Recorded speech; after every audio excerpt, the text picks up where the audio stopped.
All right, we are live and we are ready to do this. Are you ready, Danny? I am ready. I am logged in or signed on from Charleston, South Carolina. So thank you for having me on again, Dan.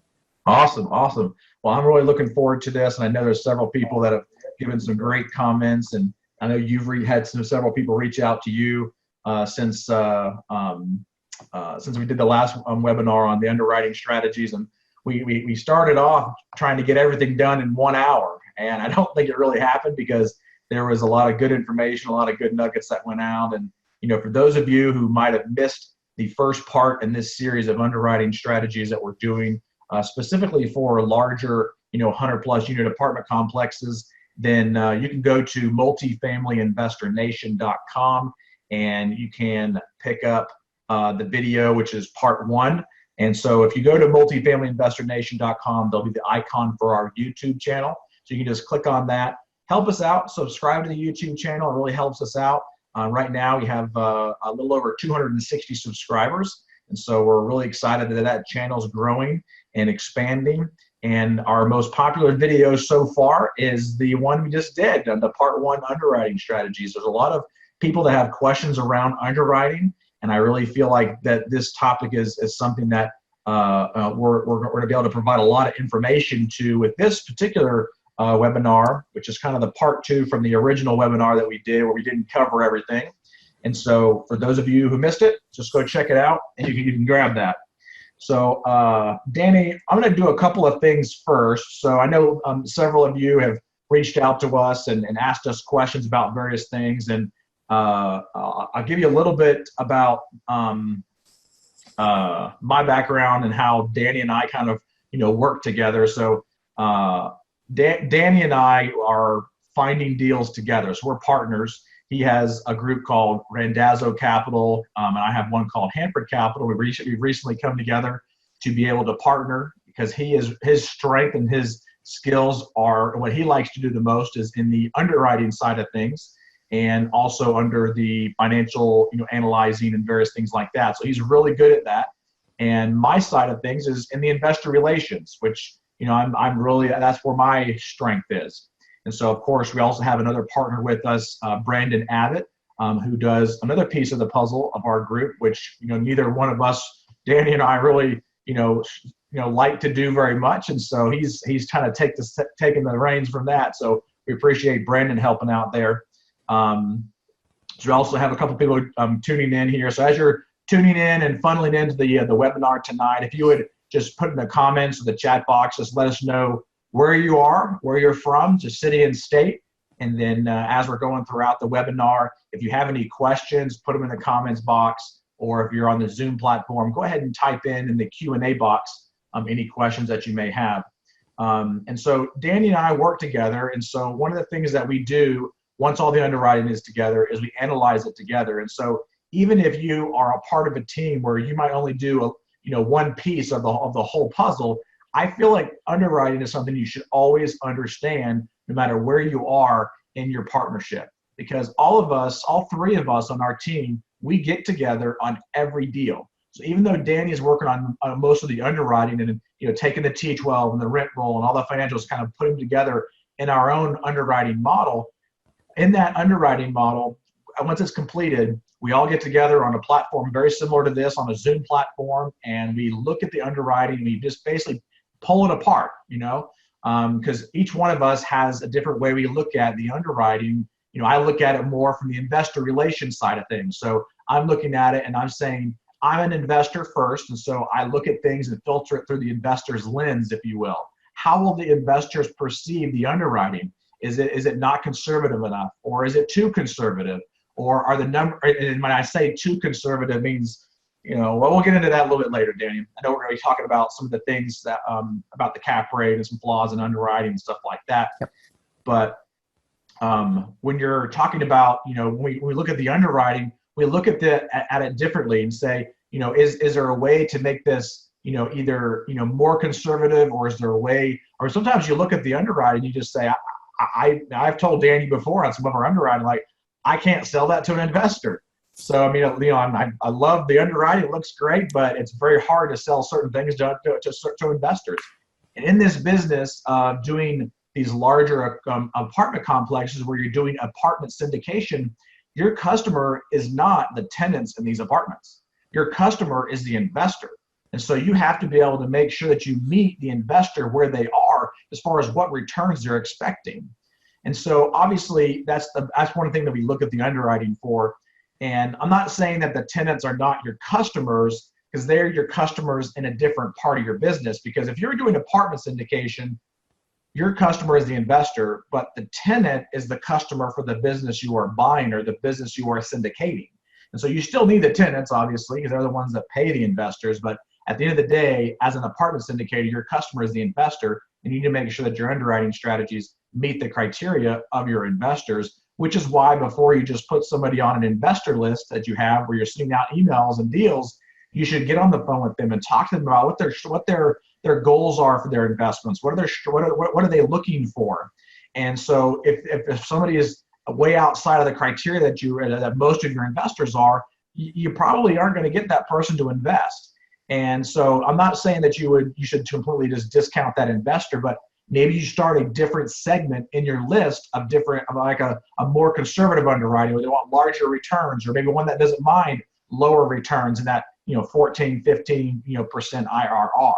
So most of the time in our underwriting, we're looking for anywhere between 16 to 18% IRR on our 5 to 7 year holds. So I know I kind of went on a little bit of a rabbit trail there, Danny, but I wanted to kind of give an understanding as to why underwriting is extremely important. And so I also wanted to give a few more minutes for people to join us. So obviously, as we're going throughout this webinar, we're going to give you a lot of good content. If at all, throughout the webinar, you have any questions that we can't answer on the webinar, my email is dan@multifamilyinvestornation.com, or you can email Danny at dan@randazzocapital.com. It's RANDAZZO capital.com. And you can also, if you're interested in investing with us, you can go to investwithdanny.com, and there'll be a form there that you can fill out, and we'll be glad to jump on a call with you and see if that's something maybe you'd be interested in doing with us. So without further ado, Danny, I'm going to turn it over to you, have you do an introduction of yourself a little bit, and then once you're done with that, turn it back over to me, and I'll go over some of like the recaps from the last webinar we did, and then dive right into today's webinar. Perfect. Well, thank you again for having me on, Dan. I'm glad we can get in touch with the Multifamily Investor Nation and add some more value and kind of take this second pass at a little bit more detail underwriting overview. So a little bit about me. I'm Danny Randazzo. I'm married. My wife and I live in Charleston, South Carolina, where we enjoy taking our dog George on walks and investing in real estate. So it gets us excited in the morning, keeps us up, late on a Sunday night working on a webinar for you all. So we have purchased a variety of asset types, and through that experience, we've done single families, we've done commercials, we've done smaller multifamilies, and have really identified that large multifamily properties is the way to successfully scale in the real estate business and have the proper setup that works for the lifestyle that we want to have. So I know you can be successful in all various types of real estate investing, but for us, we really focus on the 150 unit apartment communities and up. And so that's where we're going to focus our attention today. As Dan mentioned, we're, as syndicators, you're kind of that hub in the wheel between the investors and between the tenants. So you want to make sure that that is working correctly on all fronts, and that's really your role as the syndicator. So Dan and I are just looking forward to closing a couple more deals while we finish out 2018, and then keeping our pipeline full for the year to come, and hopefully have a couple of deals to close in the first quarter of 2019. And with that, Dan, I'll turn it back to you. Great. Well, I want to go over a couple of things from last time just to kind of recap a little bit. And I know I have one question that came in just real quick here that we can easily have you answer for us, Danny, before we move to the second section. But on the last webinar that we did, we went over what it means to be conservative in your underwriting. So we hear that tossed around all the time about, oh, my underwriting is conservative. Oh, my underwriting is conservative. And, sometimes when we get that underwriting and you look at it, it's not so conservative.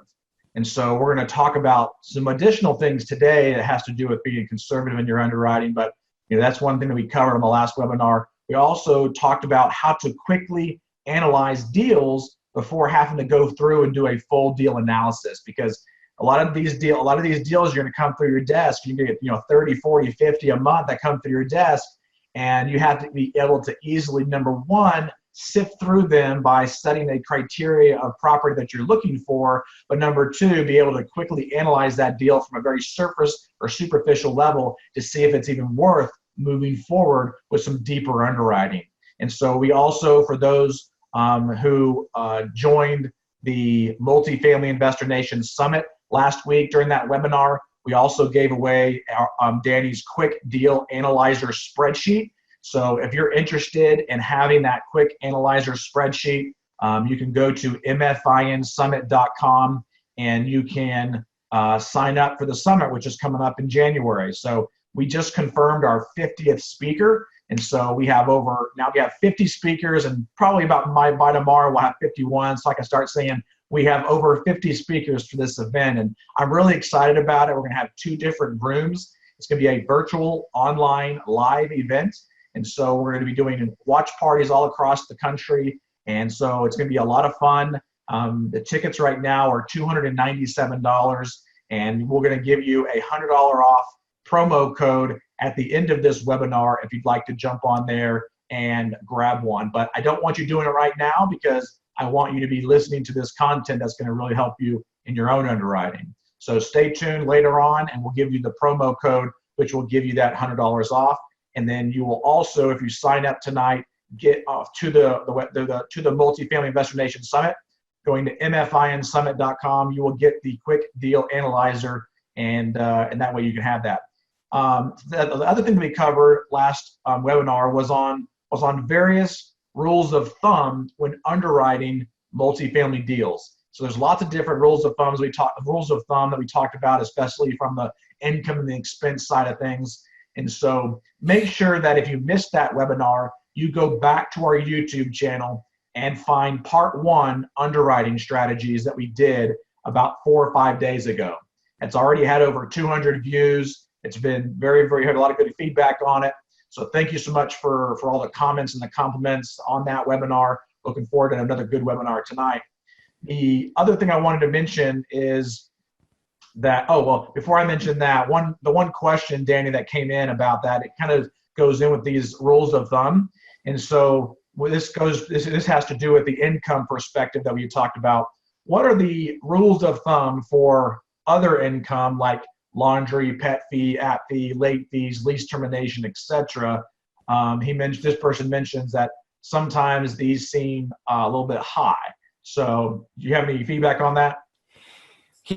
Those other types of income are very market specific, because in one area, if it is more of a more populous region or city, like in Atlanta, it may draw a higher laundry premium or a valet trash premium than, say, maybe a smaller town well outside of a major metropolitan area. So what I would say there is, again, you got to do your due diligence. And part of, again, keeping with the theme of being conservative is to look at those market comps around that area. Either you are very knowledgeable of the area, or your property manager that's going to hire and oversee your asset is going to be very knowledgeable of the area, and they could pretty quickly determine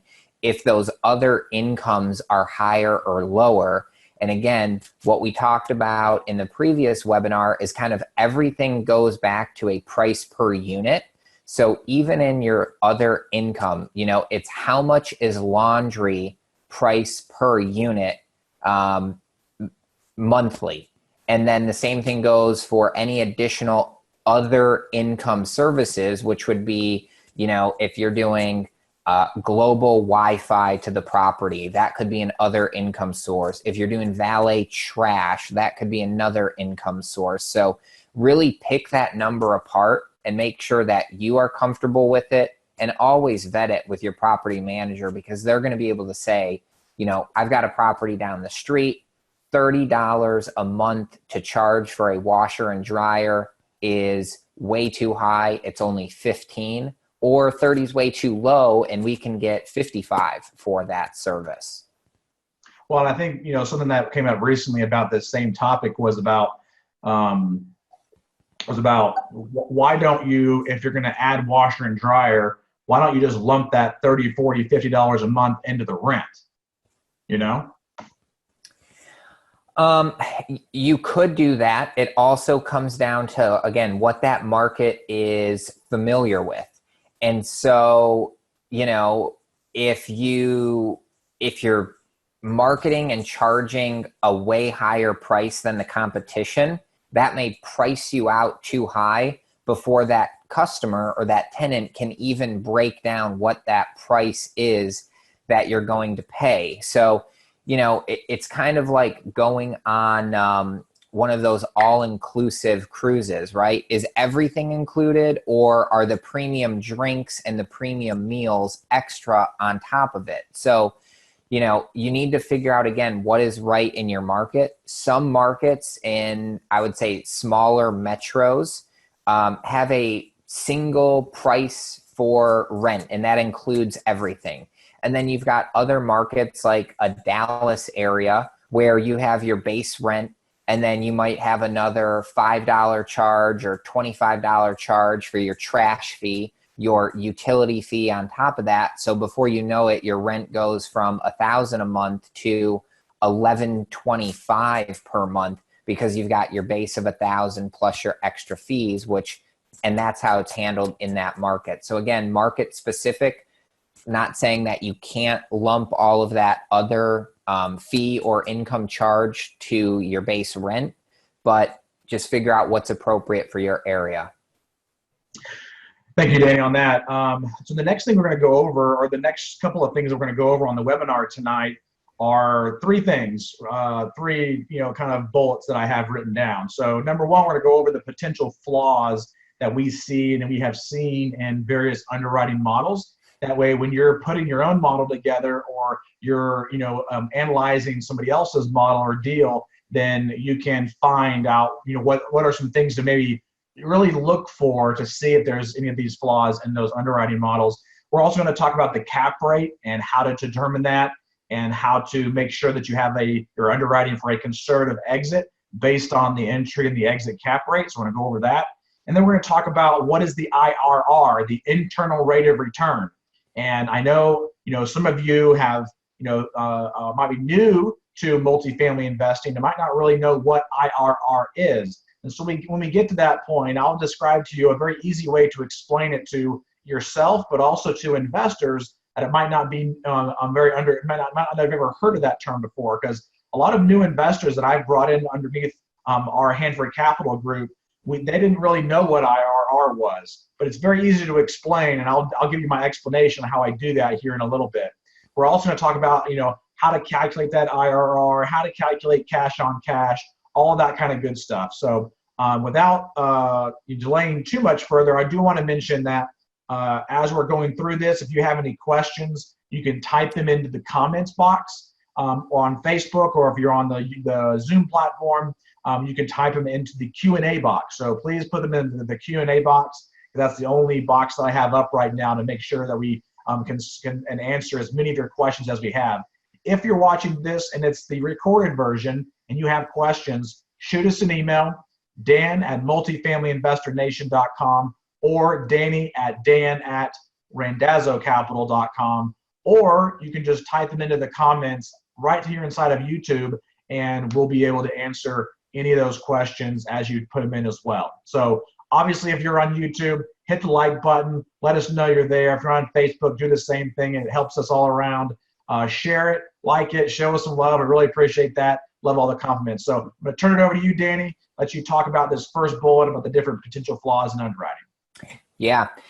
So again, what we learned from the last webinar around conservative income, conservative expenses, and kind of those rules of thumb on your typical expenses, price per unit, and things like that.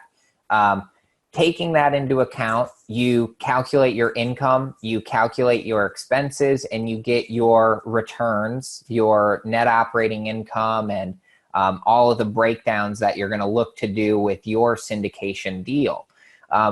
Common flaws in the underwriting. Number one, the first and most common flaw that I see missing in underwriting is reserves.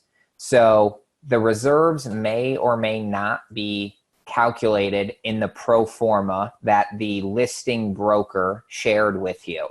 But reserves are going to be required by your lender, and it's going to be imperative to have these built into your underwriting model. Hopefully you don't have to tap into your reserves, but you should calculate them in the event that you need to use them to make repairs to the property. The typical repair reserve, again, what we talked about last week, it's $250 per unit is the typical reserve cost that you would allocate. And again, that's $250 per unit per month. And if it's not included in your underwriting, what does that mean? Why is it a flaw if it's not included? The reason it's a flaw is because you are increasing your net operating income to that property by not including a reserve expense. So your return is going to look better. Your net operating income is going to look higher. Your cash return is going to appear to be higher. However, your lender is likely going to require that you have reserves allocated. If not managed by you all, they may require you to open a separate reserve account and fund those to that account. So you won't have access to that money unless you need it. So number one flaw, missing reserves. Number two flaw is not knowing your numbers. And again, this really goes back to part one in the webinar. But if your numbers are out of whack and you can't answer those questions that investors are going to have as to, why is the payroll expense so high? And knowing exactly how many FTEs make up that payroll expense, that's going to be the second flaw. So know the numbers intimately, be very comfortable with the numbers to ensure that they are in the appropriate range for not only your market, but the general averages that we discussed in the underwriting, in the webinar part one. The third flaw that we're going to get into is not being conservative enough with the cap rate. So what is the cap rate? The cap rate is basically the percentage return on your money that is comparable to the market that it's bought and sold in. For example, if you were to purchase a property in Atlanta for 100 units for $10 million, the market there is going to have a specific cap rate that it trades at. Let's just call it a 6% cap rate. It basically means that if you paid cash for that property or $10 million, your $10 million is going to get a 6% return for the year. And when you put leverage on that, meaning you're not using $10 million cash, but you're going to get an 80% loan from a bank, that's what will get you better cash on cash and better IRR, because you're not funding that whole purchase price with true cash. You're going to have some debt component to it.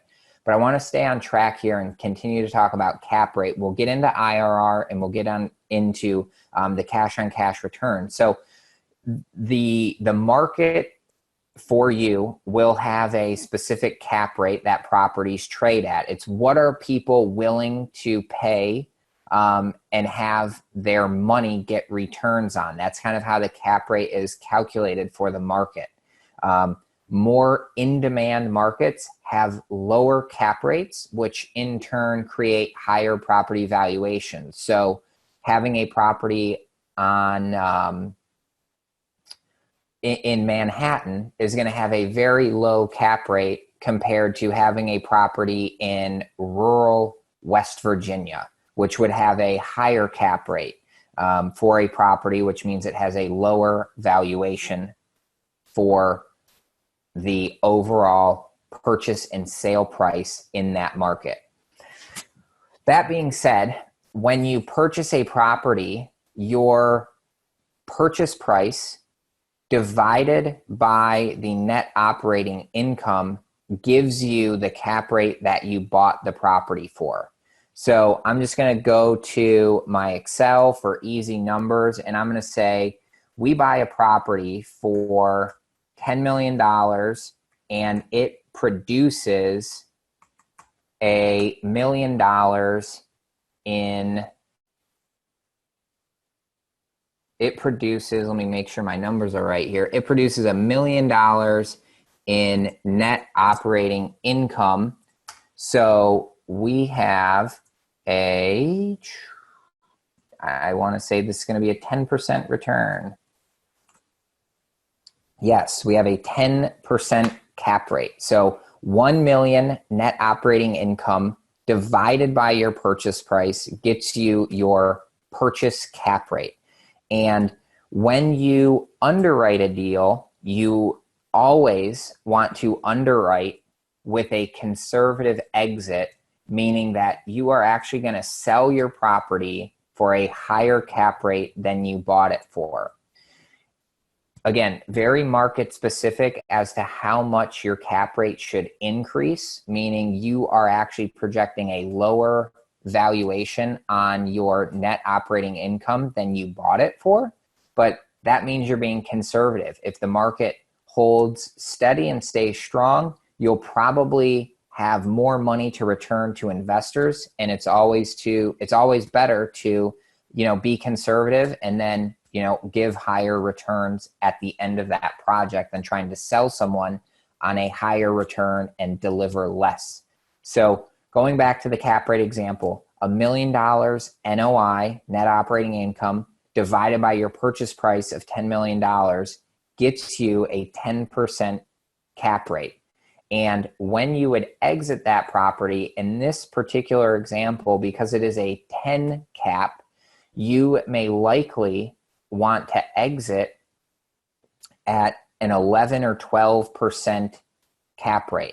So, there's various types of rules of thumb that go with cap rates, but you typically want to exit at a higher cap rate than you bought the property for.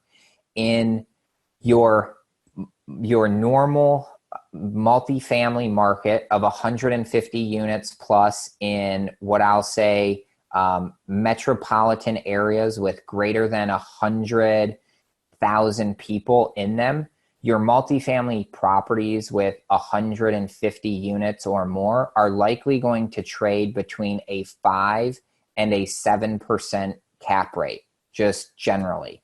So that being said, if you buy a property at a 5.5 cap, you may underwrite the deal to exit at a 6 cap, which would be conservative. You're anticipating that the market shift will be in demand or a lesser demand for that net operating income in the future than it is today. And so you're going to need to add additional value or increase your net operating income by a higher premium than it is today in order to create that value and create that appreciation. So let me pause for a moment and see, Dan, did we have any questions on cap rate? And maybe I can jump back and re-explain something if it was a little confusing. So far, right now, there hasn't been any questions in regards to the cap rate itself. One thing one of the biggest flaws that I've seen in some of the underwriting, and I know we've looked at a couple of underwriting pieces together and have kind of found this, is that, and this is something that you have to make sure you watch very closely, because as you're adjusting your purchase price, a lot of times these spreadsheets that are your underwriting models will not account for the decrease in the cap rate, because a lot of times the exit cap rate is based on is attached to the entry cap rate. And so you only spread it by 50 basis points or 100 basis points. But if for some reason, as you're doing your underwriting, you find out from the broker or the seller that they want to have a higher valuation or a higher ticket, and you're trying to adjust that price, the problem is that if the entry and the exit cap rate are attached, in this underwriting, you get a flaw in the model, and the fact that when you put in a higher valuation, then that cap rate based on that NOI, because the NOI is going to be your constant, that cap rate is going to start to go down. And then at the same time, on your exit, it's going to also go down. And what that does is it actually causes you to have a much better exit on the back end. So you have to make sure that you watch that carefully, because it could cause you to show a really large IRR upon that exit on that 5-year hold, because you just adjusted the entry purchase price, because it adjusts, if it's connected, that exit cap rate as well. Yeah, that's a good point. And I was watching some of the comment boxes around the cap rate. And yeah, from a high level, the lower the cap rate, the higher the property valuation is. And the best way to really understand how the cap rate works is to, pull out your smartphone real quick, or a calculator or Excel, and just do $100,000 divided by $1 million. So $100,000 NOI divided by $1 million, that gets you a 10% cap. And so when you're going to calculate what you should pay for a property, when the broker doesn't have the list price in the pro forma, but they have the NOI, you would take the NOI divided by the cap rate for that particular market, or maybe from comp sales in the area. So let's just say the NOI for a 150 unit property is $1 million, and the cap rate for that area is a 6 cap. You would take 1 million divided by 0.06, and you would come up with a purchase price of 16.666667 million. So $16.6 million. That's, again, $1 million net operating income divided by a 0.06 cap rate. Now, let's say that same property trades at a 3 cap because it's located in San Francisco or Manhattan. At a 3 cap, that property value goes to $33.3 million. So doing it on the calculator is going to show you how adjusting that cap rate, taking it lower, meaning going from 6% to a 3% cap, and then doing the opposite, go from a 6% cap rate to a 9% cap rate. And it's going to give you very quickly the understanding of when that cap rate goes lower, your property value increases. When the cap rate goes higher, the property value decreases. Well, and I think one of the things we might want to define just a little bit more is what exactly does the cap rate represent? Like, what is the cap rate? And I have a couple other questions that have come in off of that as well. So can you give a good explanation as to what is that cap, or the capitalization rate, which is what it's short for?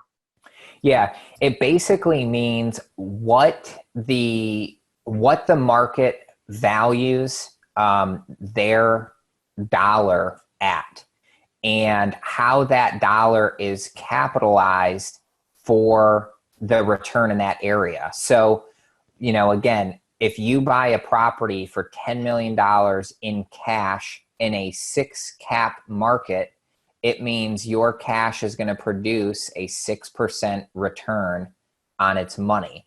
So that's where the traditional capitalization rate comes from, and really how it changes from market to market. And the reason why, these types of assets, pretty much 5 units or more, is going to be basing things off of the capitalization or that cap rate, is because, it's actually really good for us because they don't do a comp analysis like you will normally do in like a duplex or a quad or a residential property. They don't go and try to find other properties around that are similar in features and various things like that. They base it off of the cap rate and that NOI, that net operating income. And so it's very important that you understand what market you're in to determine what is the capitalization rate for that market, for that style property, that class of property. Now, your lender will still do a comp analysis, and you should still do a comp analysis just to give you an idea as to where that cap rate might be, but they don't sit there and look at that very closely and say, oh, well, this one's got granite and this one, yours doesn't. So yours is going to be a lower valuation than this one. It's all based on that net operating income. And that's the main thing that they're looking at. The other question that came in here is about, Kathy asked a question about, so you exit at a higher cap rate, thus a lesser value. And I'll take this one, Danny, just because I kind of have an idea as to where maybe she's thinking is that when you're entering a project or an investment or a deal, you are going to want to buy. Let's say you're going to buy it at $1 million. Well, when you exit the property, hopefully you're buying that property to be able to increase the NOI, that net operating income. So you want to make sure you exit whenever you exit, you're going to project a lower cap rate, but your valuation should still be higher. So if we take that NOI from 100,000 to say 125,000, and we exit, let's say we enter that property at a 7 cap. Well, when we exit at an 8 cap, it will actually be valued higher because we're exiting at a higher NOI. And so you have to kind of look at the numbers a little bit and see. And it doesn't necessarily mean you're going to exit at a higher cap rate. It's just to be conservative in your underwriting. You want to exit at a higher cap rate, basically projecting that the market's going to be a little bit softer than it was when you purchased the property. Did you have anything to add to that, Danny? The only other thing I would add to that is really, regardless of what we're doing with apartment communities, you're really buying an income stream.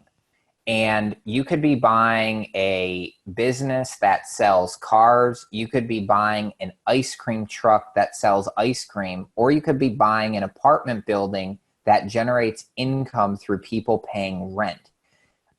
What we're trying to do with every project is to increase the net operating income, to increase the value. So like you said, Dan, the whole objective with the apartment communities is to buy something that generates income and make it better and have it produce more income by adding laundry amenities, by managing the expenses appropriately, by adding that granite countertop so the units are nicer and people pay a higher premium per month. And so, part of what you have to do when putting a deal together with your underwriting is figure out how you're going to exit that property. And so being conservative, exiting at a higher cap rate than you bought it for is what's going to achieve that conservative nature of underwriting. I had another question come in here about what are the different types of cap rates?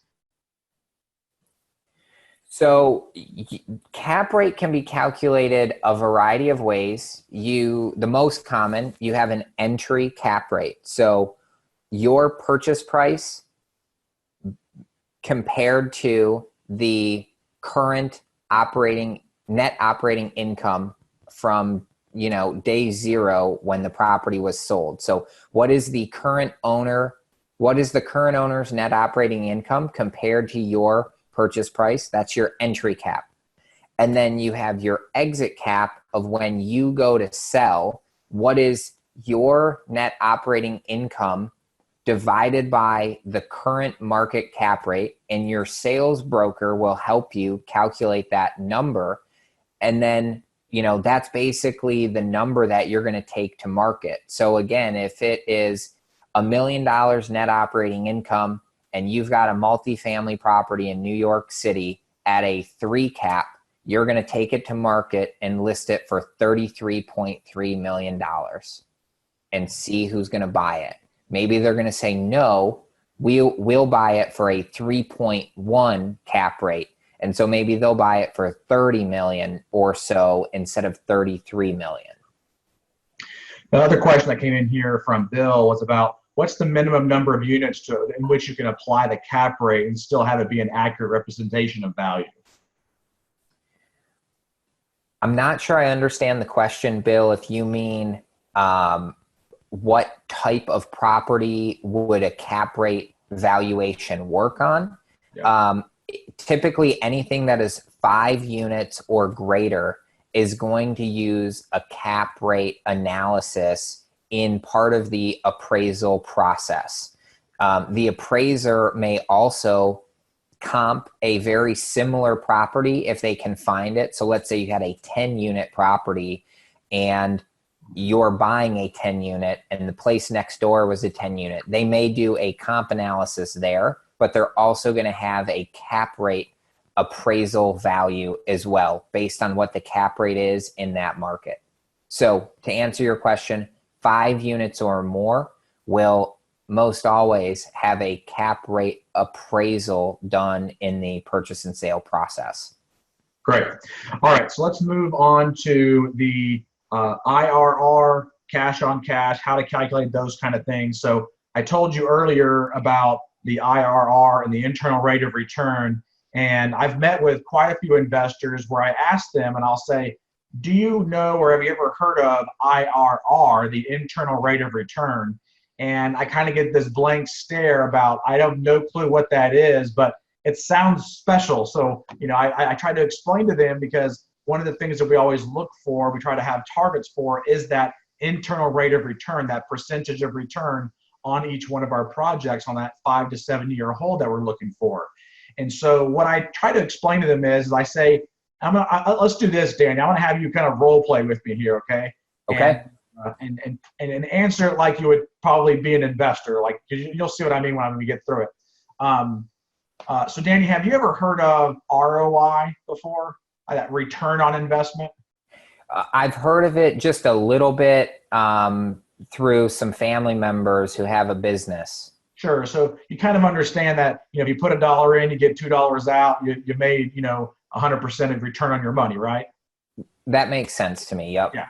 So what I like to do, the best way to explain the IRR is this. So if I told you that I put in $100,000 in a deal and I got $200,000 back, is that a good deal? That sounds pretty good. Yeah. Yeah. Well, what if I told you it took me 20 years to do that?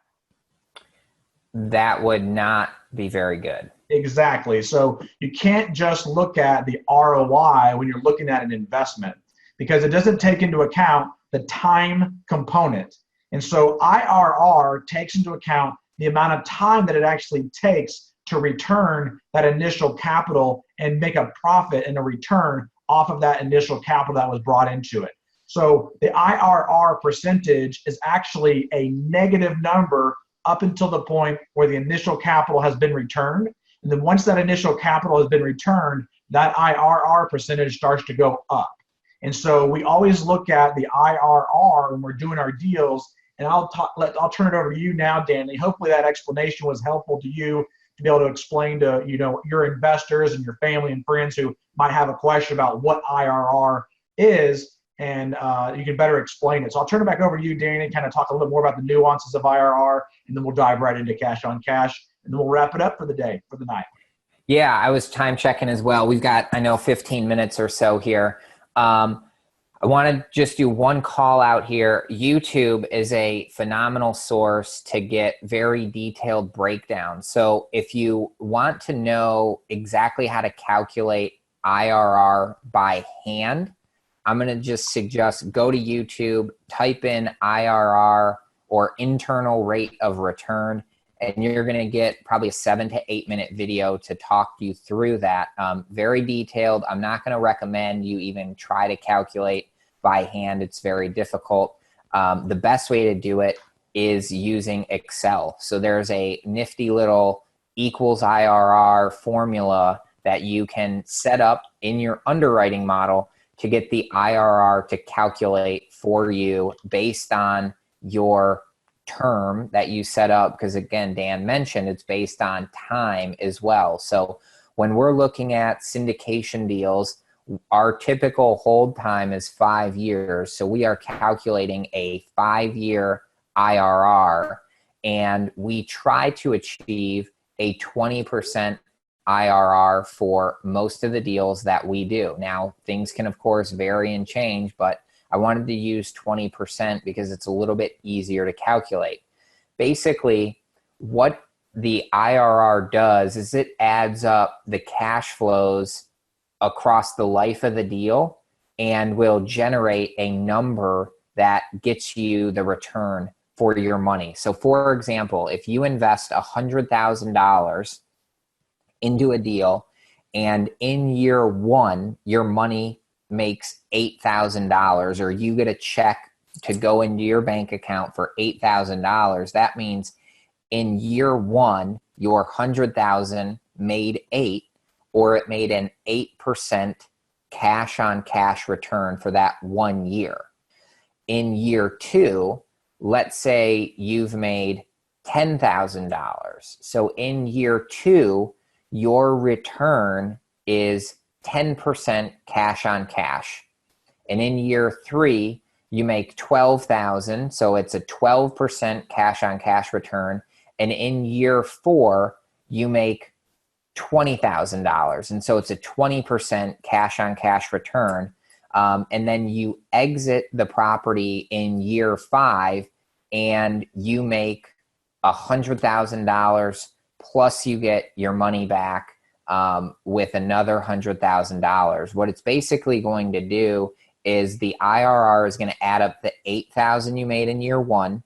It's going to add up the 10 you made in year 2, plus 12 in year 3, plus 20 in year 4, plus the 100 that you made in year 5, and it's going to spit out what that IRR is based on the investment of $100,000.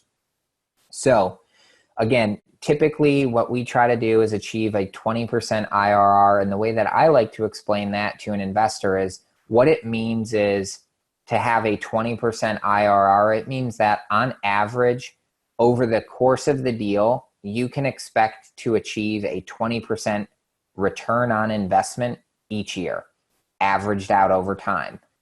Knowing that in years 1 through 4, you're going to probably get a lower return. And then in year 5, when you sell the property, you're going to get that big jump in equity because you've sold it and you've created all that value.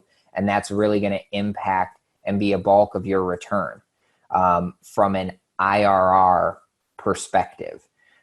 Again, I talked a little bit about cash on cash return, which is how much you make each year based on your initial investment. So again, the cash on cash is the example, $100,000 invested, and in year 1, you get $8,000 in cash flow distributions to your pocket. That's an 8% cash on cash return. Let me pause here, Dan, and see if there were any questions or items that we want to revisit. Right now, I don't have any other questions, but as you're listening, if you have any questions, whether you're on Facebook, you can type in the comments box, or if you're on the Zoom platform, if you will type them into the Q&A box, we will answer as many of these questions as we have. But right now, I don't have any questions that have come through. So, yeah, let me let me jump in again and kind of talk about why we have IRR and cash on cash built into the underwriting models that we look at, is because when we're trying to put together a deal and you've got various factors to stay organized with, for example, how much of a premium can we charge for our rental rates? What are our expenses going to be? What's our net operating income going to be, each year going forward? And then what is the equity requirement for the deal? And how is that return going to generate returns for investors? And we kind of, need to work backwards a little bit to qualify deals. So if, for example, we have a sales broker who tells us we know this deal is going to trade for $50 million and the NOI is, $2 million.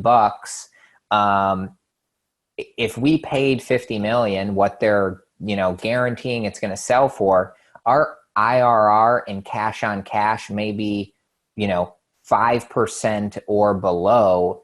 And that's a pass for us. It's just not going to work. So what we do with our underwriting is, as we plug in each item that we talked about from part one into these part two items with our IRR and cash on cash, it really allows us to qualify a deal and say, is this going to work? Are we going to be able to have investors that want to invest for the returns that we can generate? When we look at the IRR and the cash on cash, because those are the two most commonly used ways to measure a deal's opportunity from an investor standpoint.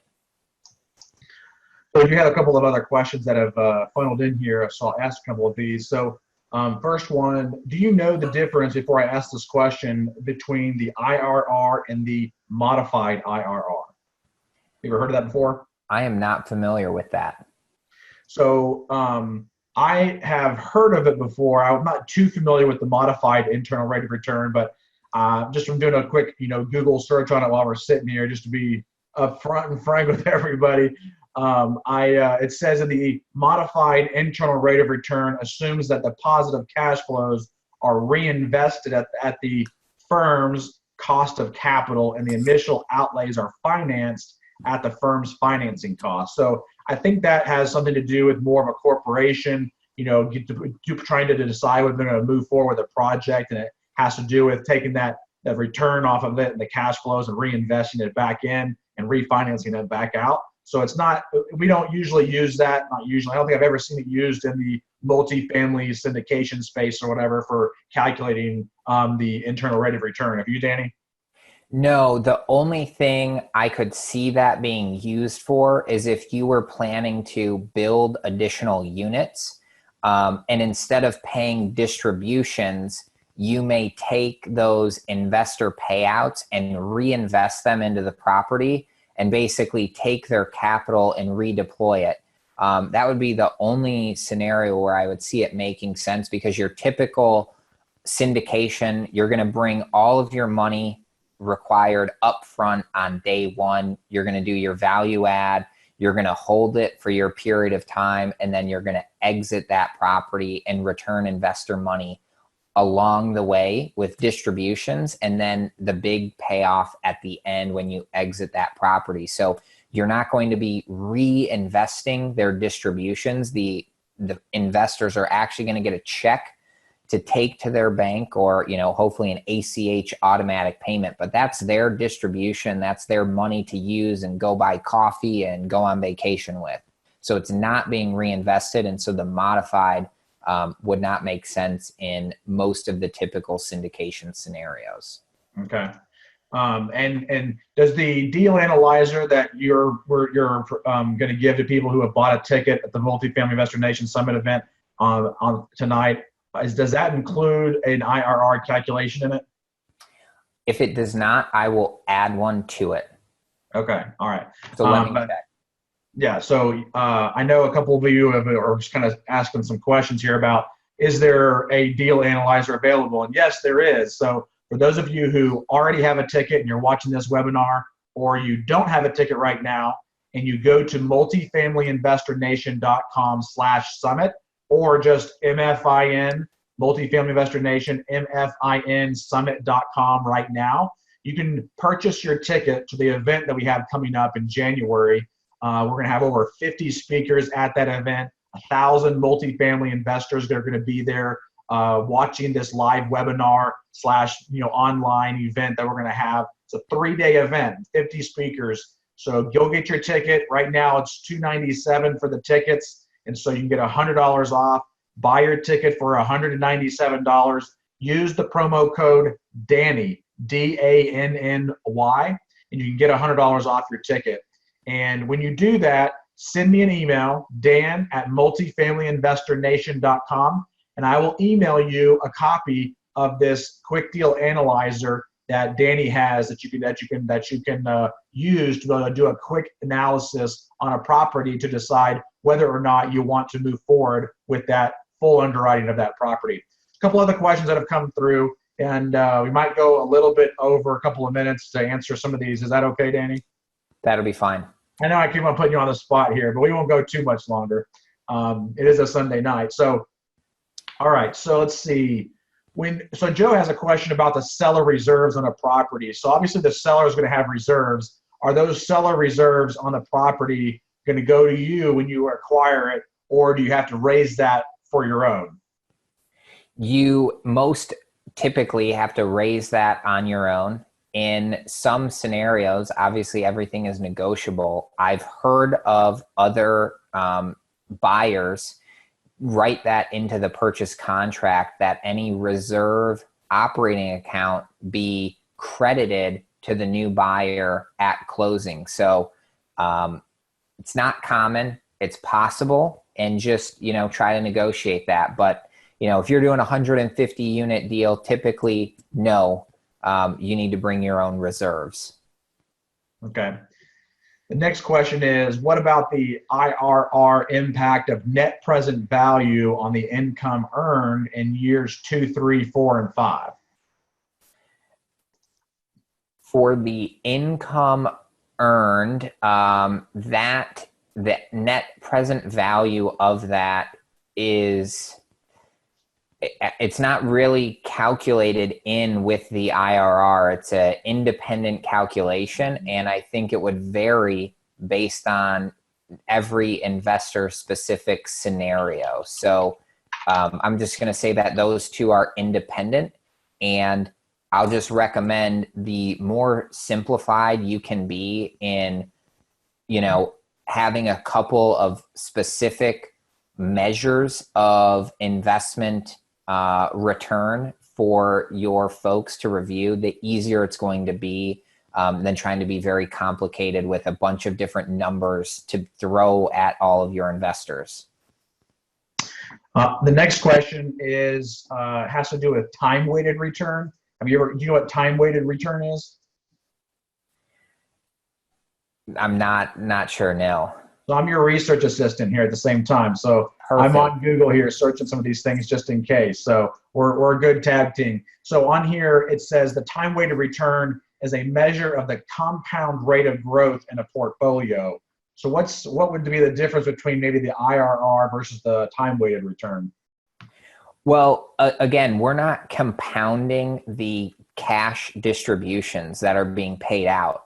So if you are my investor and you give me $100,000 for my property, and in the first year I pay you back $10,000 in cash flow, you can take that $10,000 and do whatever you want with it. If you want to take that $10,000 and invest it in your cousin's duplex, and he's going to pay you back on that $10,000, you can go ahead and compound it. But, me from a syndicator perspective, I'm giving you the cash distribution. I don't think there's that time component to it. It's really your funds to use how you see fit. So it's not being reinvested in the property. All right. And good answer to that one. Next question is, Oh, right after he put that question in there, he said, never mind. So we answered the question for everybody else in case they were wondering. So that's all right. That works. All right. Next question here is how much should you get for the cash on cash and how much when we sell? What percentages of overall returns? Not really following the question there. Can you get anything out of that? Yeah, it sounds like, what is the typical cash on cash return for years 1 through 4? And again, it's going to vary based on the market, based on your investors. But what I would typically see is in year 1 through 4, you're going to have a cash on cash return of somewhere between 8 and 20%. That's going to be your typical average. The other thing you need to keep in mind is, what else could your investors do with their funds? And so if in year 1, 2, 3, and 4, you return them 1% cash on cash return, they would be better off going to E-Trade, opening an account with a dividend blue chip stock and getting 4 or 5% return on their money. So that's where you really need to wait things out. And that's why I say 8 to 20% from years 1 through 4 of cash on cash return. And then the second part of that question, it sounded like, is what is the split of the profit for that deal? And typically the deal splits, again, vary, but somewhere between the general partner getting, I'm going to say 10 to 50%, and the limited partner getting somewhere between 90 to 50%. And, a common split is maybe a 70-30 split, an 80-20 split, or a 60-40 split, meaning the higher percentage is going to the investor and the smaller percentage is going to the general partnership or the deal syndicator. And we've actually had several people request that we do another webinar. We're just piling up different topics for webinars, but doing another webinar on the various ways to split with and structure a syndication deal with investors, LP versus GP, those limited partners versus the general partners, which are the sponsors who are putting them together. So stay tuned, subscribe to the YouTube channel, and we will definitely get back to you on that.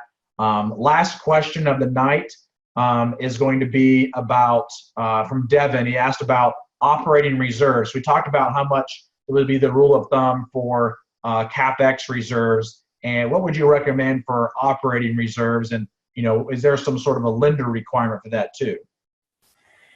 The lender requirement is going to just be from your loan guarantor or your loan sponsor, your GP partnership is going to have some sort of liquidity to pay for probably 9 to 12 months of debt service, whether that's interest only or it's principal and interest. So 9 to 12 months, that does not need to be in your property ownership account. That could be in your personal checking account, but as long as you can show the lender, hey, I've got enough cash available to pay for this property in case we have 100% vacancy for the next 9 to 12 months, we're good there. What should you have? The first part of that question was, what should you have in your operating account for operating reserves? And again, it really depends on what the deal is and what you're doing. Typically you want to have somewhere between 1 to 6 months of operating reserves, meaning tally up all of your expenses for a given month and calculate how much that is and raise that money at the beginning. So if you spend $50,000 a month in expenses, 1 month of reserves, you would put $50,000 in your account. Or if you wanted 3 months, you would have 150. But I would say on average, the norm is to have about 1 to 6 months of operating reserves in your account. Good. So let's see. Let's go ahead and answer this last question here. I got a couple other things in here. What about if you refi and the initial capital return is the split? Oh, never mind. I'll answer Devin. Shoot me an email and let's jump on a call and I'll answer your questions a little bit further because they're getting into more deal specifics about how we do things with investors and stuff like that. So any of you who are interested in talking with us one-on-one about how we structure things with our investors and you would like to maybe possibly invest with us, you can go to investwithdanny.com and fill out the investor form there. Be glad to help you out and answer any questions, as well as love to have any of you that are interested in investing with any of our projects that we're putting together. Would love to discuss that with you further as well. Last question here was, will there be a mastermind or group forum page for the summit attendees in January? The answer to that is yes. There is a closed Facebook group only for attendees.